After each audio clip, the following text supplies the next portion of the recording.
आरगमध्ये काँग्रेस उमेदवारांच्या प्रचाराचा लक्ष्मीवाडीतील महालक्ष्मी मंदिरात श्रीफळ वाढवून शुभारंभ। मिरज तालुक्यातील आरग येथील जिल्हा परिषद व पंचायत समितीच्या उमेदवारांचा प्रचार शुभारंभ रविवारी सकाळी 25 जानेवारी रोजी लक्ष्मीवाडी येथील श्री महालक्ष्मी देवीच्या मंदिरात उपस्थित मान्यवरांच्या हस्ते श्रीफळ वाढवून शुभारंभ करण्यात आला। यावेळी उमेदवार प्राजक्ता प्रशांत चौगुले, दीपक दादासो कवाडे, विनाताई रावसाहेब पाटील यांना प्रचंड मताधिक्याने विजयी करण्याचे आवाहन खासदार विशाल पाटील यांनी केले। यावेळी व्यासपीठावर खासदार विशाल पाटील, सिकंदर जमादार, अण्णासाहेब कोरे, तानाजी सातपुते, लिंगनूरचे आर पाटील, अरुण गतारे, बेडकचे संभाजीराजे पाटील, बापूसो बुरसे यांच्यासह अनेक मान्यवर उपस्थित होते। यावेळी खासदार विशाल पाटील आपल्या भाषणात म्हणाले की जनतेने भाजपला नाकारले आहे।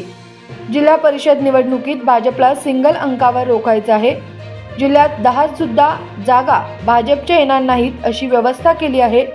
त्यानंतर आरग ग्रामपंचायत सचिवालयासमोरील भारतीय राष्ट्रीय काँग्रेस पक्ष प्रचार कार्यालयाचे उद्घाटन करण्यात आले।